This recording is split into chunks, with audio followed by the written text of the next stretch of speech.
The Baseball Hall of Fame is a sanctuary for the game's legends, but rules have long marked the path to Cooperstown, including this. A player must have at least 10 seasons of service to be eligible for consideration.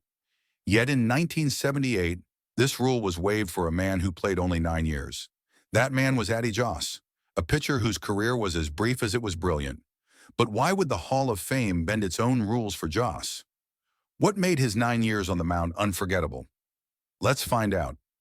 Adrian Joss was born on April 12, 1880, in Woodland, Dodge County, Wisconsin. He was lanky with unusually long arms, earning him the nickname the Human Hairpin.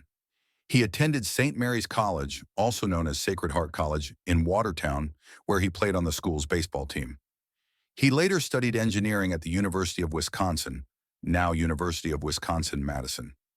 During this time, Joss employed his unique pitching windup, which involved hiding the ball until the very last moment of his delivery. Connie Mack of the Athletics offered to sign him up for his minor league team, but Joss refused. In 1900, he signed with the Toledo Mud Hens of the Interstate League. The following year, the Boston Americans and the St. Louis Cardinals offered to buy his contract from Toledo, but the team refused. Joss won 27 games with 216 strikeouts for the Mud Hens. Soon, he was referred to as the God of the Western League. At the end of the season, the Cleveland Bronchos bought his contract. At that time, teams from the upstart American League offered a premium for top players. Joss made his major league debut with the Broncos against the St. Louis Browns. He almost pitched a no-hitter, but the home plate umpire allowed a disputed hit. Joss compiled a 17-13 record in 2.77 ERA and led the American League with 5 shutouts. At the end of the season, Josh was selected to the All-Americans, an all-star team from the American League, who played exhibition games all over the country against their counterparts from the National League. In the 1903 season, Cleveland changed the team's name to the Naps in honor of their star second baseman. Joss had a win-loss record of 18-13 with an ERA of 2.19. He completed 31 of his 32 games and led the league with a whip of .948. In 1905, Joss began a 4-year streak of 20 wins or more in a season, peaking with 27 in 1907. During that period, he had a 92-43 record, 495 strikeouts, 5 saves, and an ERA of 1.67. In 1908, Joss had probably the best season and the best game of his career. He had a 24-11 record with a league-leading 1.16 ERA and an ERA plus of 204. He also had a whip of 0.806, the 5th lowest in history. But the highlight of the season was when Joss pitched a perfect game against future Hall of Famer and 39-game winner Ed Walsh of the White Sox. Joss and Walsh pitched probably the most tightly fought perfect game in history, as neither pitcher allowed an earned run. The only run came from a botched pickoff play in the third. It was just the second perfect game in modern baseball history. It was also the most efficient ever, as Joss took only 74 pitches to register the perfect win. This is the fewest pitch count in a perfect game. Joss played 2 more seasons, but these were hampered by fatigue and injuries. During this period, he had a combined 1918 record with 116 strikeouts and a 1.88 ERA. In 1910, he also pitched his second no-hitter. During the 1911 spring training, Joss collapsed because of heat exhaustion. By early April, however, it was clear that Joss was sick.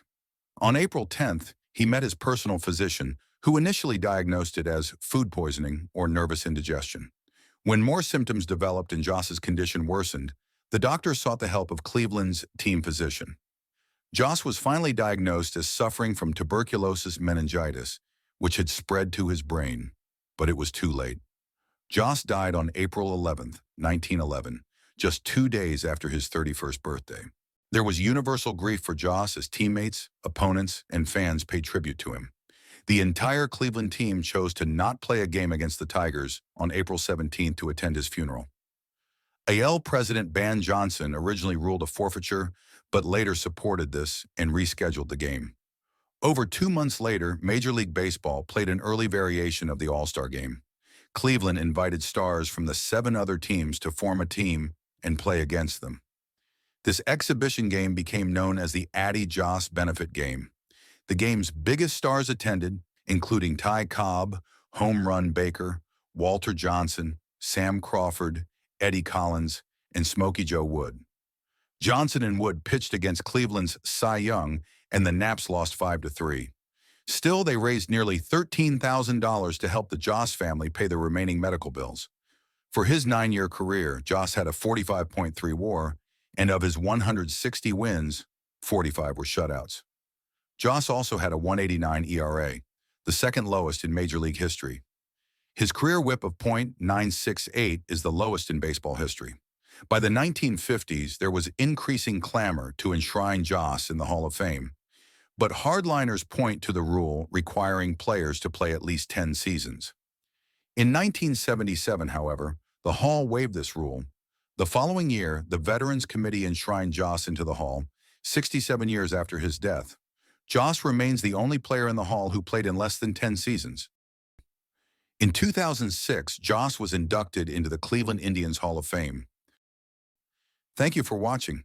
Do you agree with the Hall's decision to waive the 10-year requirement to accommodate Joss? Share your thoughts in the comments below. Please consider liking and subscribing. It helps immensely.